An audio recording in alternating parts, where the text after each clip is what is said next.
I'm here to tell you, ladies and gentlemen, not a month goes by where I don't get a call at my institute by someone telling me that someone in the government implanted these things in their brain without them knowing. I'm not kidding. Now you may say, this doesn't concern me, or my children, or my community, but this is less and less true. You look at our computing power today, and you say, I have the power to program a world inside of a computer. Well, imagine in the future where you have even more power than that, and you can create characters that have, for example, free will. And I program in the laws that govern that world. Now, you're a character in that world, and you think you have free will, and you say, I want to invent a computer, so you do. Hey, I want to create a world in my computer. So now you lay out all these universes and throw a dart. Which of these universes are you most likely to hit? The original one that started it, or the countless simulations, the daughter simulations that unfolded thereafter? This is an article from 10 years ago. Sentient World, War Games on the Grandest Scale. The DoD is developing a parallel to planet Earth with billions of individual nodes to reflect every man, woman and child this side of the dividing line between reality and AR.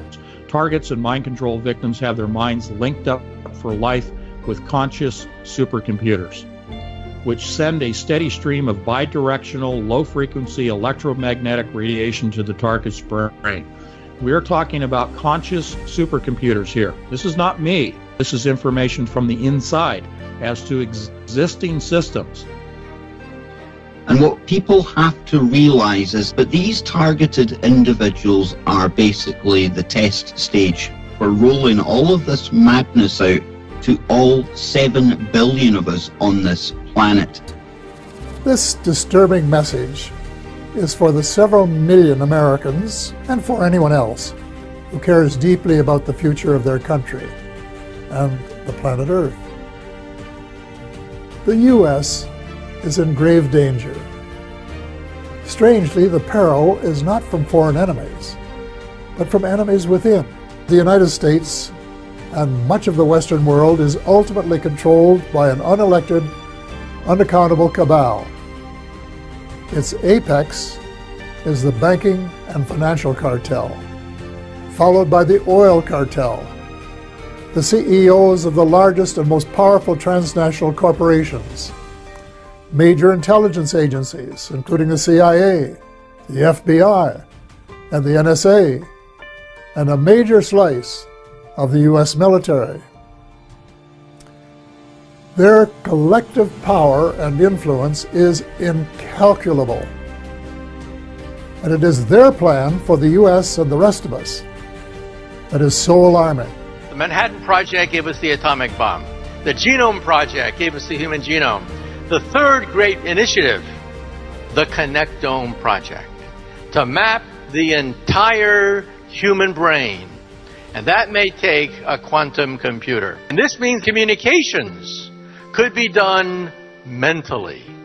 What I'm saying is that the internet will be replaced by BrainNet. That's why the European Union and President Barack Obama want to spend $1 billion to map the brain.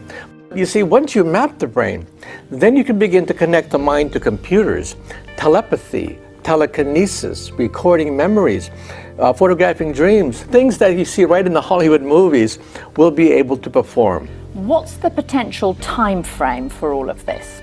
We can record memories now. You'll be able to experience the vacation that you never had. How? By recording the memories and then putting it on a tape and then having these memories reinserted into your mind. It sounds like there are some ethical issues with that. Nanorobots could be used to record substantially all the traffic to get a complete picture of the state of your brain at any given moment. You could put a nanorobot at almost every synapse in your brain. Once you do that, the nanorobots could be able to read out the signals that were being transmitted. So in that sense, you could take complete control of the human mental apparatus, the visual apparatus, the hearing apparatus. So we could back up our brains. That's possible, yes. And that could extend our intelligence, maybe extend our memory, but it could also provide virtual reality from within the nervous system. Your brain reality is your reality. And if in fact I can import information into that brain and take outputs from that brain and link that to an avatar so that brain thinks that it's embodied and moving in the world and experiencing the world, can we do this? Yeah, we can do these kind of things. This is how it works. This program collects data. Wherever you are, whatever you are doing right now, this system is compiling data on you. And not just about where you are and what you are doing, but how you are feeling. Because after all, you cannot truly have an accurate simulation without factoring in real human emotion. I can see you and hear you. I can sense your environment, and I can respond to your emotions. I guess you could say I'm putting a human face on artificial intelligence. Right now, there is a miniature digital version of you, living, meaning in a sentient nature, in a synthetic digital environment. People, this is the Sims game from hell. This is an article from 10 years ago. Sentient world, war games on the grandest scale. The DoD is developing a parallel to planet Earth with billions of individual nodes to reflect every man, woman and child this side of the dividing line between reality and AR. Definitely a place where they can literally plug you into the internet, which is just to give you a very simple way of understanding that. Okay, they've done the experiments on it, it's tolerated very well, and they call it a brain net. To the listener, you'll understand that as the hive mind. Now, if people think this is somehow sci-fi or conspiracy theory, they're absolutely wrong, and they're way behind this, because this is here now, it's been done, it's been done in experiments, and it's been proven to work. And this is the technology, this is the first phase of technology that's going to come after the kind of AI goggles, you know, the kind of Google virtual world stuff. After that is coming this stuff, and this is going to come in a lot sooner than you think, and quite frankly, it terrifies me. Folks, we are about to be plugged into the Matrix for real. I'm not kidding. You can look around you and see it happening in real time. Our computers are upgrading their hardware like every month, right? It's getting better. The hardware, there's something new coming out. For our computers, our brains haven't been upgraded in over 100,000 years. But that is actually about to change. Many of the high-frequency bands that we will make available for 5G currently have some satellite users, as well as some Defense Department applications, or at least the possibility of future satellite and defense users. This means sharing will be required between satellite and terrestrial wireless, an issue that is especially relevant in the 28 gigahertz band. But if anyone tells you that they know the details of what 5G is going to become, run the other way. If something can be connected, it will be connected. Hundreds of billions of microchips connected in products from pill bottles to plant waterers. And that's damn important. These nanobots, these blood cell-sized devices, will be going in our bodies. We'll have some go inside our brains through the capillaries, non-invasively. They'll be interacting with our biological neurons. They'll put our brains on the internet, and they'll also enable us to enter a virtual reality environment from within the nervous system. It is called the Sentient World Simulation. The program's aim, according to its creator, is to be a continuously running, continually updated mirror model of the real world that can be used to predict and evaluate future events and courses of action.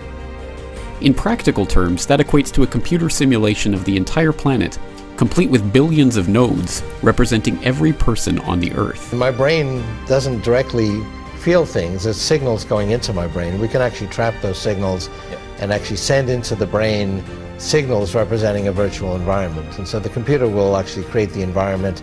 At the time of initial reports on the program 5 years ago, there were only 62 country-level simulations being run by the US Department of Defense. These simulations grouped humans into composites, with 100 individuals acting as a single node.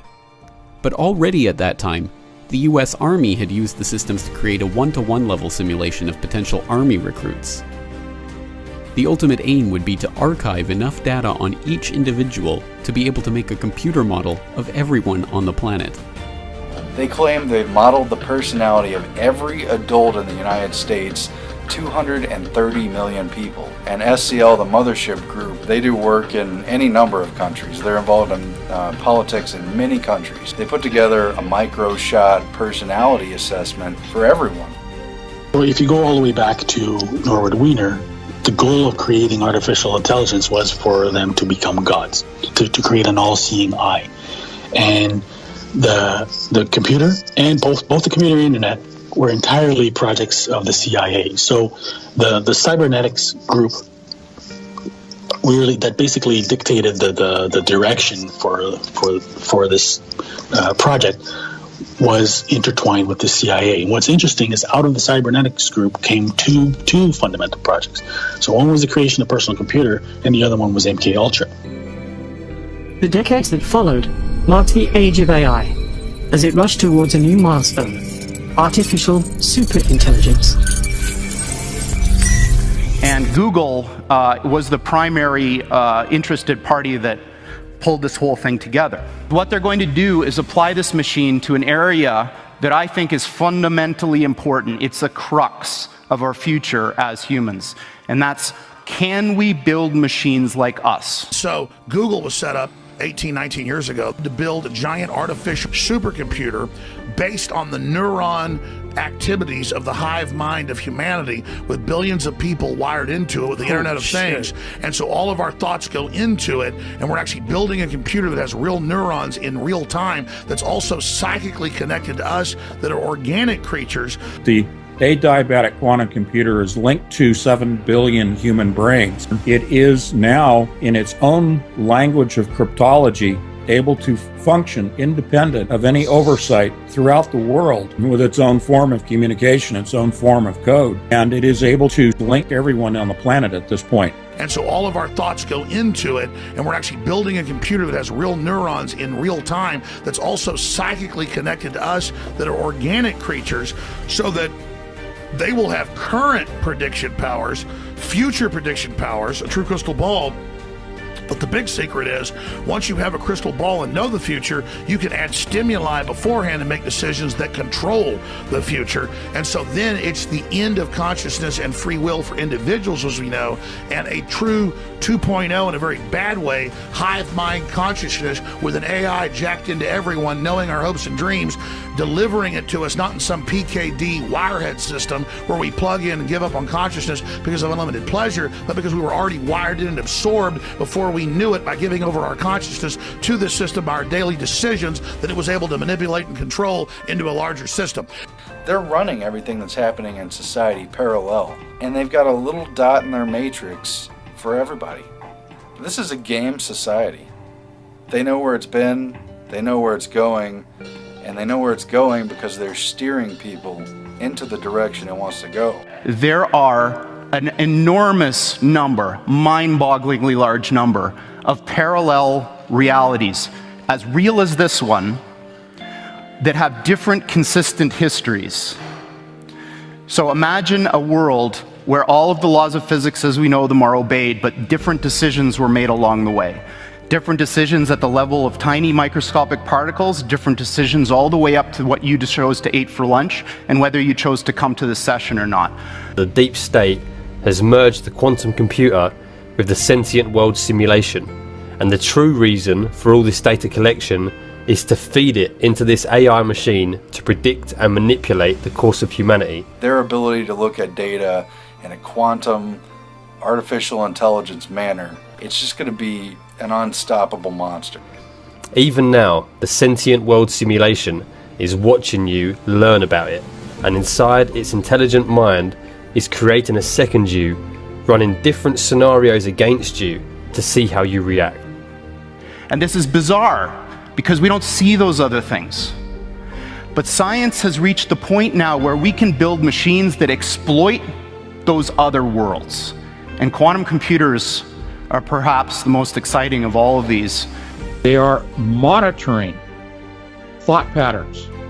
Think back to Kevin and I talking about algorithms, that the supercomputers learn by observing human behavior. Then they model that in the computer, and then they're able to not only control humans, but predict in the future how the humans will respond to stimuli in the environment. So it is collecting data, and then it is placing thoughts and influencing behavior through supercomputers. The way that I was using it is they're trying to, it was called mind hacking.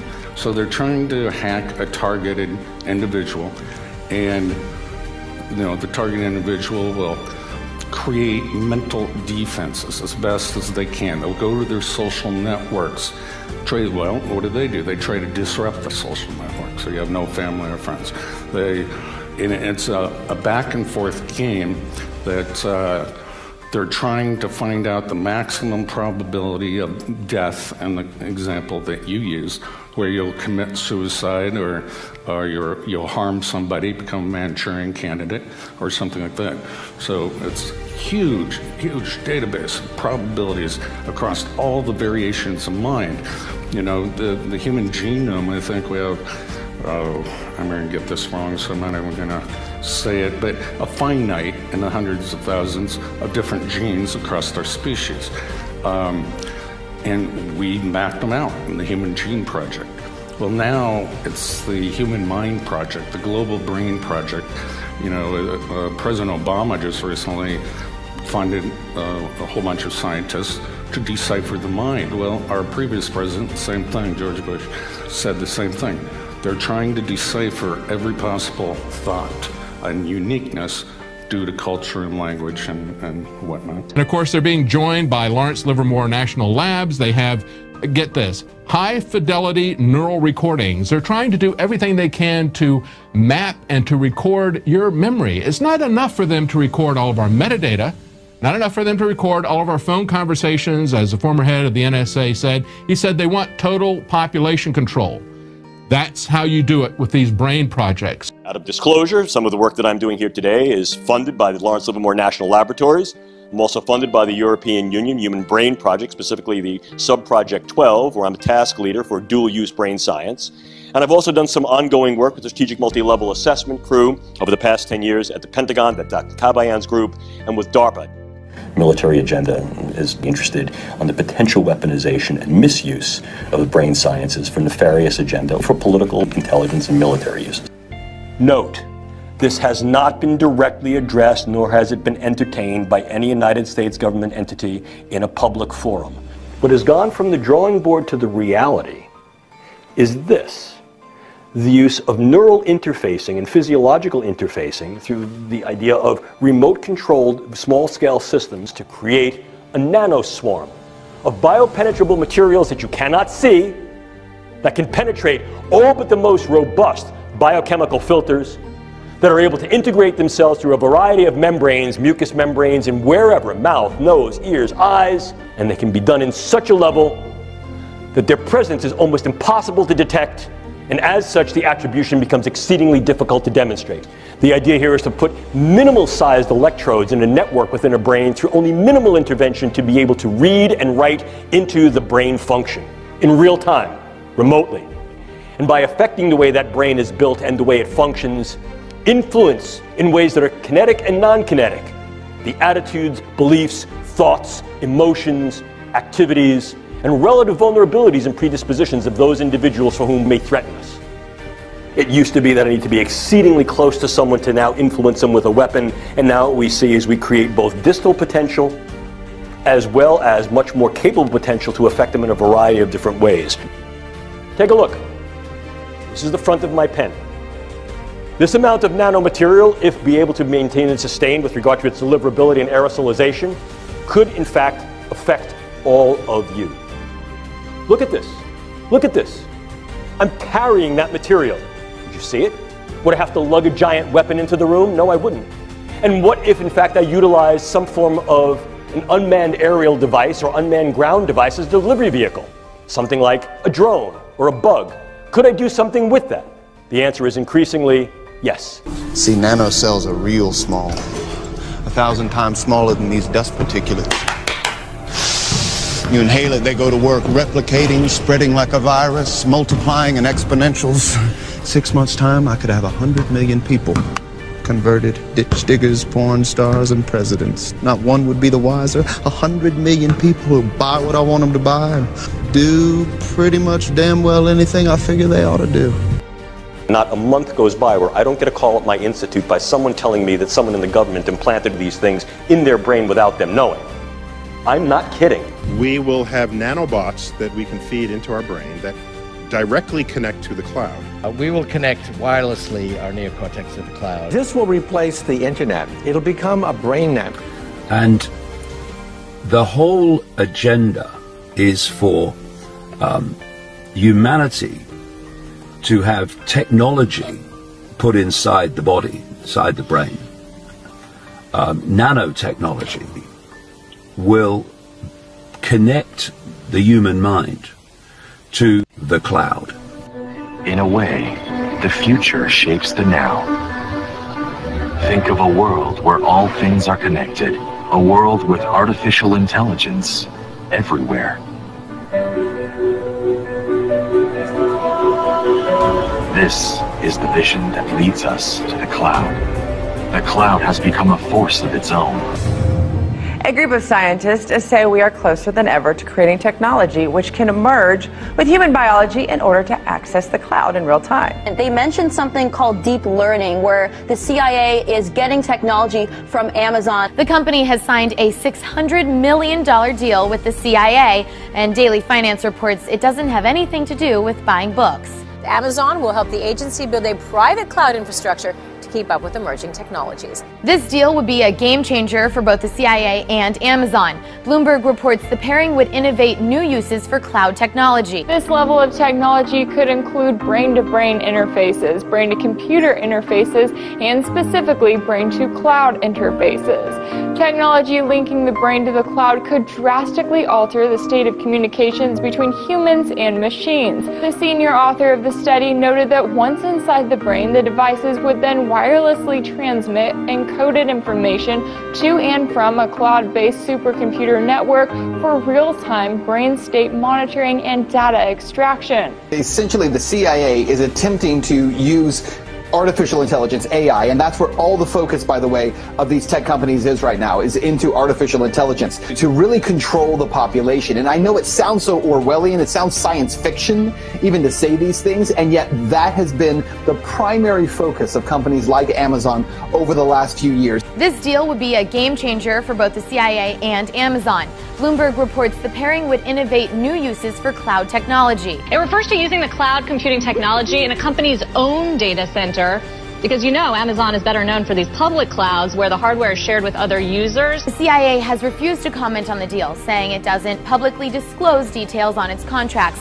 Amazon wouldn't talk either, and CNET's Charles Cooper says neither party probably ever will. Given how Amazon usually considers everything, including the state of the current weather in Seattle, as something of a state secret, odds are we'll never hear much more. I became a security specialist for SIS, specializing in executive protection, also risk and threat assessment to our clients. Our clients are the companies or the individuals that we contract out with and provide services for. And it was in that context that I became aware of what I describe as a social engineering program and a research and development program that was being carried out by SIS and our clients in Seattle, the Amazon Corporation. And I later learned that they were indeed experimenting with, when I say experimenting, voice-to-skull, hive mind, behavior modification technology that is frequency-based and directed at a targeted individual to basically control their entire person. Once you have connected the targeted individual with the frequency and they resonate together, then you have a perfect avenue upon which to send and receive information back and forth. And that's exactly how they manipulate someone's thoughts. They send voices into someone's head. They manipulate their emotions, they manipulate their behavior, and then that's also how they receive back from the individual in real time the vital signs, the emotions, the thoughts, what the person's seeing, what the person's hearing, and then all that information, of course, is rendered on a computer elsewhere via software, and it can be monitored and tracked in real time. I was a former naval officer, graduated of the United States Naval Academy. I have a degree in control systems engineering, and I worked in electronics warfare and nuclear engineering jobs as a surface warfare officer. While I was in the service, I found out that there is an ongoing, non-consensual human experiment and it's testing a human-machine interface weapon. So this is kind of a technology that I guess the military has had as a weapon since the 70s, using like interrogation, special warfare, spycraft, that sort of stuff. And it might be illegal in that context, but there's a group here in the United States that are non-consenting human subjects for the testing of this weapon, and they're calling themselves targeted individuals. And I've done everything I can, talking with media. I talked to a Associated Press reporter a couple weeks ago. He's been digging into it, and we have all the information, but it's just the public's not quite aware of where brain decoding technology is and how bidirectional human-machine interface works. Well, it's a lot to digest, and for some folks, it's probably over their heads. Definitely a place where they can literally plug you into the internet, which is just to give you a very simple way of understanding that. Okay, they've done the experiments on it, it's tolerated very well, and they call it a brain net. To the listener, you'll understand that as the hive mind. Now, if people think this is somehow sci-fi or conspiracy theory, they're absolutely wrong, and they're way behind this, because this is here now, it's been done, it's been done in experiments, and it's been proven to work. And this is the technology, this is the first phase of technology that's going to come after the kind of AI goggles, the kind of Google virtual world stuff. After that is coming this stuff, and this is going to come in a lot sooner than you think, and quite frankly it terrifies me. Everybody's talking about augmented reality and VR right now. If you've taken any drugs like LSD, suddenly it becomes real, right? Our minds are actually doing AR or VR, right? Putting dragons in the room and creating like all this stuff. We're able to, the point is, we are able to do that with our brains as they exist right now. So there's no need for external hardware. Once we tap into the brain, our minds itself can actually create overlays of AR and VR. If we have algorithms that stimulate the right things and give it the right data, we could literally see a screen pop up. We call it hallucinating, right? But these would be controlled hallucinations run by algorithms that would give us everything AR would without any glasses, without any contact lenses. This technology can be used to beam images and even motion pictures into one's brain. Images and motion pictures that are so realistic that you think you're actually watching a movie or seeing something in reality. It's like a virtual reality 3D rendering that takes place within the target's mind. Let's imagine that we could take our brain out of our body and keep it alive in a glass box. Then let's get a computer filled with information related to a particular setting, such as image, sound, and smell.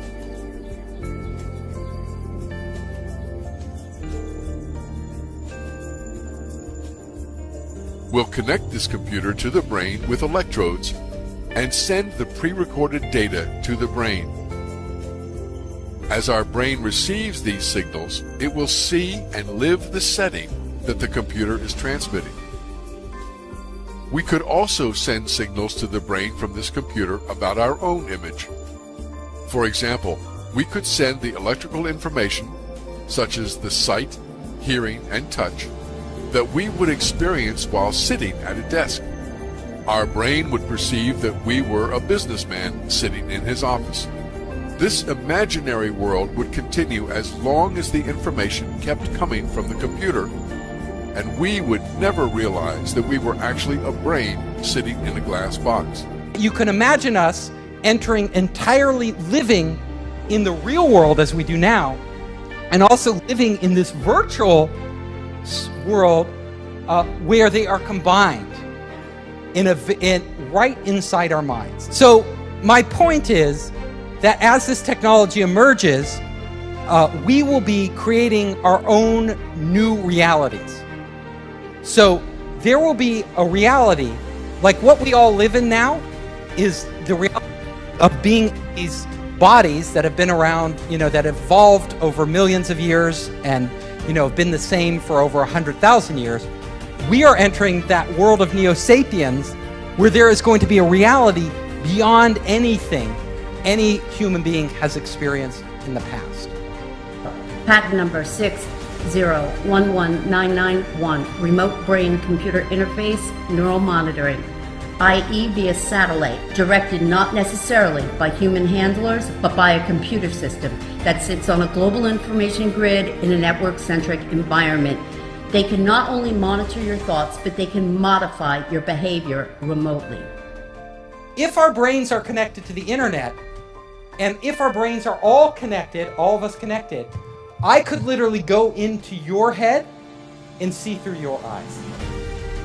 So all of a sudden, like for a day, like, you know, a lot of us, because you're entrepreneurs, think it would be cool to go inside Elon Musk's head for a day and walk around. Well, Elon Musk may allow people to get that feed and literally live through what he sees. This technology can also tap into the optical nerve of the target and the auditory system of the target, so that those monitoring the target can see what the target is seeing and hear what the target is hearing. This information is then downloaded and stored on a computer in a highly secure, classified site on servers that are guarded by some of the tightest security in the world. This results in the individual's entire day, everything they see, everything they hear, everything they experience, and everything they feel being recorded till the end of time. If you're looking at connecting our brains to the internet, one of the things we'll be able to do is we'll be to outsource functions of our brain. So we'll be able to outsource, we'll be able to upload our memories to the cloud. So let's say you don't want to, you want that memory forever, right? You're like, it's automatically probably being stored in the cloud for you without you thinking about it. Just like these automatic backups on your computer, you know? Everything, there's a copy and there's redundancy and there's like many versions. I was previously at the Institute for Neurocomputation at UCSD, as well as with a number of members of my team, and we were focusing really on brain-computer interfaces and on advanced methods for neural state decoding to interpret the signals that come out of our brains and relate them to behavior and cognition. So we provide a RESTful API framework. Actually, we're, I think, the world's first platform for neurocomputation operating on the cloud through a web API interface in real time. So you can push your biosignals to the cloud through a few API calls. Then we have a large amount of sophisticated signal processing that's spun up to make sense of that data. And then with a few more lines of code through, again, a simple REST API, you can get back a meaningful result. And all that happening in real time. It's a scary proposition to think that every biosignal from us will be one day measured, but if it is, I'd like to know that I'm in control of that data and not the NSA. Oh, absolutely. Catherine Herridge continues her reporting on a place where all that data is heading. Bluffdale, Utah, 25 miles south of Salt Lake City, the NSA is nearing completion on a gargantuan new project. It's named the Utah Data Center. The NSA will neither confirm nor deny the specifics, but some estimate the center will be capable of storing 5 zettabytes of data, or enough to store every email, cell phone call, Google search and surveillance camera video in America for a very long time. All the NSA would tell us is that the Utah Data Center is a facility for the intelligence community that will have a major focus on cybersecurity. We weren't given access last summer, but we could see it from the sky. I want you to look real close, because right now we're 500 feet over the Utah Data Center, and this is as close as you're going to get without a security clearance. You can actually see the cranes right now after 12 o'clock. Wow. From the sky, it's huge. Yeah, it's gigantic. It's really a turnkey situation where it can be turned quickly and become a totalitarian state pretty quickly. The capacity to do that is being set up. That's a chilling assessment from Bill Benny, who worked at the NSA for nearly 4 decades, starting as a data analyst in the days before desktop computers. A new method developed by MIT researchers involves broadcasting radio frequency signals toward a person, while the signals are also reflected back to the receiver. The captured radio signals are then studied by a deep learning algorithm. So as we are talking, there's a certain pattern for every word we say. What they're doing is looking at the pattern in the brain, and then they're matching that pattern, they're putting that into a database. The proof that you are seeking is not available in books. The proof that you are seeking is not available in books. You may be able to have algorithms sophisticated enough, and they get enough samples, enough data, that the AI could actually learn over time what the general rules are for different words, and then you could apply it to anybody. It's so seamless, the technology disappears. You know what I do if you live Erasing language barriers as we speak. We call it hallucinating, right? But these would be controlled hallucinations run by algorithms that would give us everything AR would without any glasses. The system then takes those algorithms and correlates communication and behavior data. When I say communication and behavior data, what I'm referring to is impulses and identifiers, okay?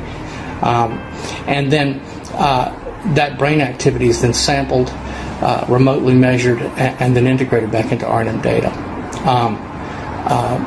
for the purposes of creating a cognitive model of the victim's brain. Without verbalizing anything, you could literally start to communicate with other people. So my lecture, we could all be standing here silently. And I could just be communicating it to you. I could be talking, you would talk to people, you could literally have conversations with people without ever getting on your phone anywhere in the world. Goodbye WeChat or Google Hangouts. We could all just be on our brainwaves, right? Communicating with our friends, they could be dropping in on us. Very strange if we think about it. So that when that person goes to speak out about it, when they go to seek help from their fellow human beings, and their fellow human beings say, what is it that's happening to you?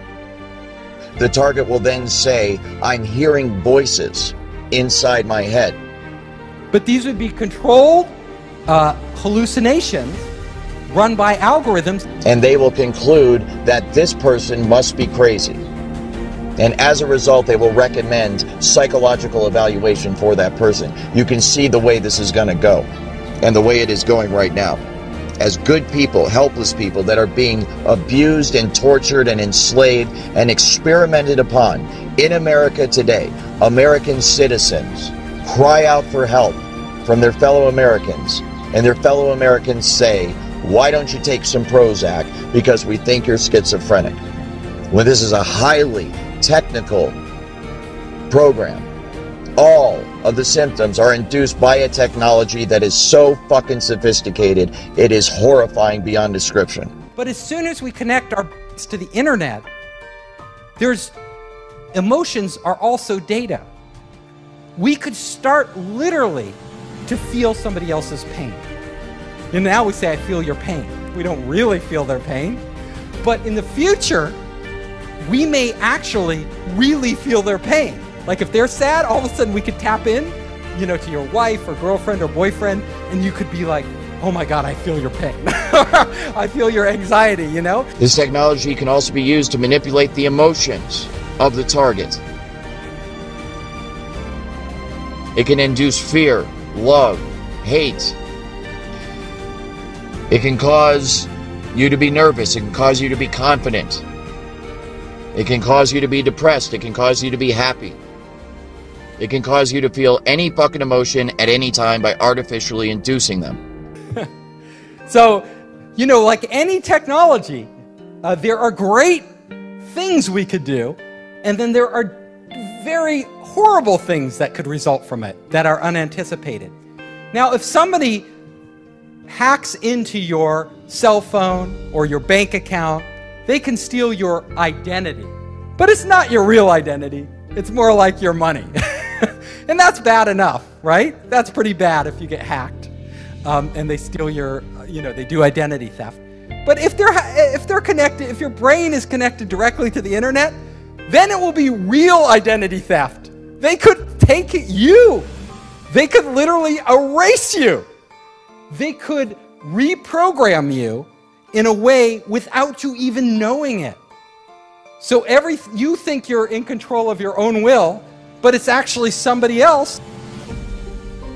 It can literally stop your own thoughts from happening and replace them with other thoughts by sending thoughts to your head. And it's so sophisticated that you cannot tell where these thoughts are coming from. There's no way to discern that they are coming from somewhere other than your own mind. So you can imagine how bad this would be for people that don't even realize this technology exists, and they're having these thoughts which they think are spontaneous, because being under the influence of this technology now, kind of having been on both sides of it, I am just amazed at the way it works, and I know that the thoughts that they beam into your head originate from the exact same place in your mind that your own natural thoughts originate from. So if I didn't know I was under the influence of this technology, then I would have no idea that anyone was influencing my thoughts at all. And that's exactly what it can be used for. It can be used to sway people in terms of their opinion, to make them go along with a certain agenda. It can be used to turn groups of people or individuals against each other for whatever purpose. And who do we trust with this technology? Well, apparently not Mark Zuckerberg. He didn't do that good a job at protecting our data. You know? Do we trust a government? Do we trust Donald Trump? Do we trust? Who do we trust? Yeah, decentralized, a blockchain, right? You're going to have technology that protects us. Technology which really doesn't exist today, and it has to be so foolproof, and we have to have so much faith in it that we're willing to open up our brains to that potential of being hacked. So my final slide here is that, you know, our future could go two ways, right? We could literally create heaven on earth. So we are all one giant being, and we are all working in unison, and we are experiencing these amazing things. Or it could be hell, where there's some evil AI or evil people controlling everything we do, and we're more like zombies, you know? Where we don't even know it. Like, we think we're free, and we're not actually free. One of the things I'm concerned about is the technology as it's being researched and developed in Seattle utilizes emotion manipulation and behavior manipulation without the gang stalking and without the voice-to-skull aspects. And so this use of the technology can be done very covertly to the point where the person it's being used against will not know that this technology is being used against them. And that is one of my main concerns, and one of the reasons why I want to bring more light to this technology and to this issue, because this technology could potentially be being used against tens to hundreds of millions of Americans every day.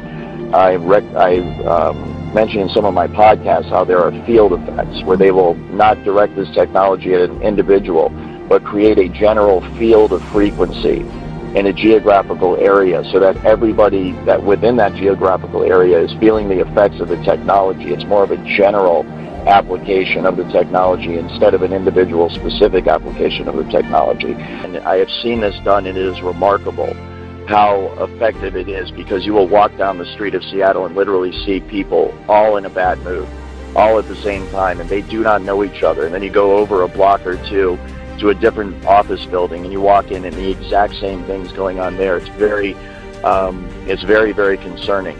So within that, then, that overall bubble or area of frequency where everybody, let's say, is in a bad mood, they can still inject what would be a individual specific frequency to the targeted individual themselves. Let's say the homeless person in Seattle that's being experimented on 24 hours a day. So they will be under the influence of the general agitated mood or bad mood that everybody else is in, and then they can more further be manipulated by the frequency that's being directed solely at them. Maybe more than any other city, Seattle, Washington seems to represent what America is becoming. Amazon, Microsoft, Starbucks are all based in the city or its suburbs. Jeff Bezos, the richest man in the world, lives there. But along with unfathomable wealth, there is also desperate poverty and widespread degradation. Seattle's homeless population is surging. The city is suffocating under garbage produced by hundreds of homeless camps. A local news broadcast recently grabbed national headlines by warning that Seattle is dying. The city becomes unlivable for regular families. Do you think drugs are one of the primary drivers of homelessness? I think mental health is. Mental health is the foundation of a lot of addiction and other things. Homelessness is complicated. Drugs aren't the only cause. Take a look at this picture of people living in broken down RVs. In the background, the world headquarters of Starbucks. Like most of the West Coast, Seattle's economic boom has not been distributed evenly. Not close. When wages at the low end of the economic spectrum fail to keep up with the rising cost of living, you wind up with a place where people living in their cars are flanked by billionaires like Jeff Bezos and Bill Gates. So what causes homelessness? Everything that's done by this program is meant to have a psychological effect, and the psychological effect is meant to complement the effect that the technology is having on the individual, so that they are brought to a place in their life where they're isolated, they're broke, they're unemployed, they have no family, they have no friends, and nobody in the general public can track or trace anything that's being done to them because the technology is remote and it's wireless, and there's usually no physical signs left on the individual that anything is being done to them.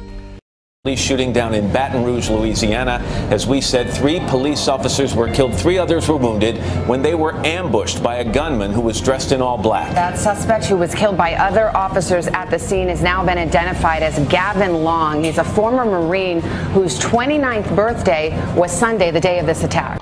And a lot of TIs, they don't even know that harassment is a felony. Stalking with harassment is a damn felony. That's a felony charge. You definitely have the right to defend yourself. And if someone is, and you know, gang stalking is, they're trying to attempt you, they're trying to make you attempt suicide. That's attempted murder. If someone is trying to attempt you to force you into suicide, isn't that attempted murder? Come on now. Let's open our eyes, get it together. Hey, defend yourself at all costs, stand in your righteousness, die in your righteousness. Period. A shooting at the oldest Navy facility in the country, home to 15,000, including the Navy's top officer, and only a few miles from the White House and Capitol building. Panic ensued in Washington, D.C. today as the death toll mounted. We got a report on the 4th floor, a male with a shotgun, multiple shots fired, multiple people down. We're still waiting for the okay that the scene has been secured. The FBI released images of the weapon, a Remington 870 shotgun, which had messages etched on the side. Better off this way. And my ELF weapon, an apparent reference to extremely low frequency waves. Officials reckon he believed he was being controlled by them in the months before he killed 12 people. At this point, I can confirm that there are multiple indicators that Alexis held a delusional belief that he was being controlled or influenced by extremely low frequency, or ELF, electromagnetic waves. U.S. and Cuban officials say they're investigating allegations of a possible acoustic attack on U.S. Embassy staff in Havana last year. Just to add to the confusion, there is speculation coming out of Washington that it may actually have been a third country that was involved in this. Now Russia is the leading suspect, NBC News has learned, according to 3 U.S. officials and 2 others briefed on the investigation. Evidence, they say, backed up by highly secret communications intercepts collected during a lengthy and ongoing investigation involving the FBI, CIA, and other agencies. U.S. officials also tell NBC News investigators now believe the Americans were deliberately targeted. It's going to be very hard to stop. It is going to be very hard to stop. Think about it. You know, it's sort of a one-way path. I've never seen humanity roll back technology, but we need to start talking about this now. Every single man, woman, and child in the United States of America will be under the influence of this technology, and as you can see, going forward, what's going to happen is a dividing line is going to be drawn in America. And it's not going to be Democrat or Republican or black and white, rich, poor, you know, Jew, Gentile, religious differences, whatever it is. It's going to be based on who is on the right and the wrong side of this technology, who is on the right and the wrong side of this program. And so if you are not a part of this program, then there is a very real risk that you are going to become a full-blown 24/7 targeted individual. And this technology at that point, when it is nationwide, will be used by automated computer, supercomputer software programming that will manipulate the emotions and the behavior and the thoughts of everybody in the United States of America. And it can all be done remotely. It's very much like the microchip kind of tracking the New World Order, this entire, control grid that's supposed to be rolled out against the American people someday. And I'm here to tell you that it's already here. There isn't going to come a day where there's troops in the streets and tanks rolling down your neighborhood and riot gear and all this stuff. We might have isolated incidents like that. It might get like that every once in a while, but the true control grid is this technology, voice-to-skull, hive mind, behavior manipulation technology. And it can all be done remotely. It can be done simply by targeting you with the frequency, locking into the resonant frequency of your DNA and your mind, and in that manner completely track and trace and control you 24 hours a day. And when you consider that use of it and the fact that it is used for emotion and thought and behavior modification, then we could potentially be looking at many, many millions of people across the country that are under the influence of the technology today, right now.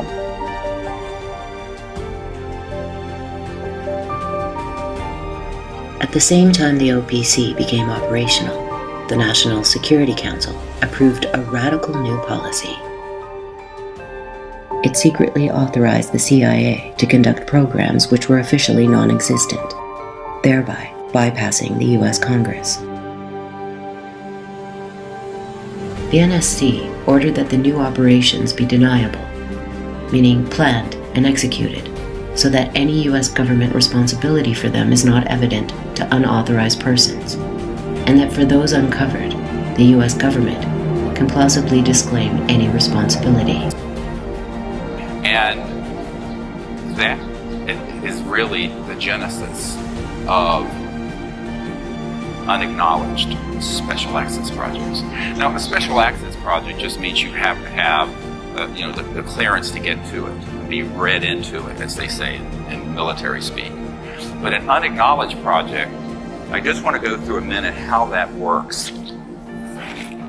Let's say that this gentleman is a 4-star general, and I'm a colonel. I made you a 4-star general. But I'm in an unacknowledged special access project dealing with this or some other subject. It can be other things as well. If I am in an unacknowledged project, I am told, and I have one of my most senior military advisors has been in multiple of these. He was in one project that was $2 to $3 billion. He knew it was more than 2 and almost 3 billion in a project that was off the books, no accounting. President didn't know, Congress didn't know, tightly held, military guy, working with some corporate folks. And he told me, he says, here's how it works. He says, they take you to a SCIF, a Secure Communication Intelligence Facility, SCIF. Take all of the equipment off of you, any guns off, cell phones, watches, nothing. Anything metallic. You go into this underground facility and there's a meeting. And he said, you have a coming to Jesus talk. And what happens is that you are told that only the people in that room are read into and cleared to this unacknowledged special access project. And if you speak of it outside of that circle of people, there's one person there with a gun and a bullet. He takes the bullet out. He says, it has your name on it. If you speak to anyone, and I mean anyone, your wife, the president, your commander, about what we're doing. And that is how it works. This is not a conspiracy theory. I've been in these SCIFs. I've been in a couple places, and I can tell you that is exactly how it operates. The very word secrecy is repugnant in a free and open society. And we are, as a people, inherently and historically opposed to secret societies, to secret oaths, and to secret proceedings. We decided long ago that the dangers of excessive and unwarranted concealment of pertinent facts far outweighed the dangers which are cited to justify it. Even today, there is little value in opposing the threat of a closed society by imitating its arbitrary restrictions. Even today, there is little value in ensuring the survival of our nation if our traditions do not survive with it. And there is very grave danger that an announced need for increased security will be seized upon by those anxious to expand its meaning to the very limits of official censorship and concealment. That I do not intend to permit to the extent that it's in my control. And no official of my administration, whether his rank is high or low, civilian or military, should interpret my words here tonight as an excuse to censor the news, to stifle dissent, to cover up our mistakes, or to withhold from the press and the public the facts they deserve to know.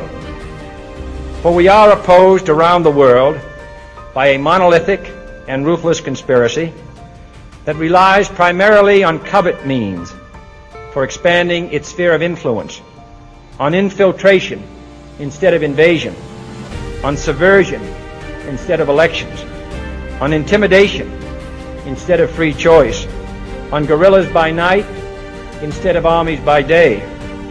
It is a system which has conscripted vast human and material resources into the building of a tightly knit, highly efficient machine that combines military, diplomatic, intelligence, economic, scientific, and political operations.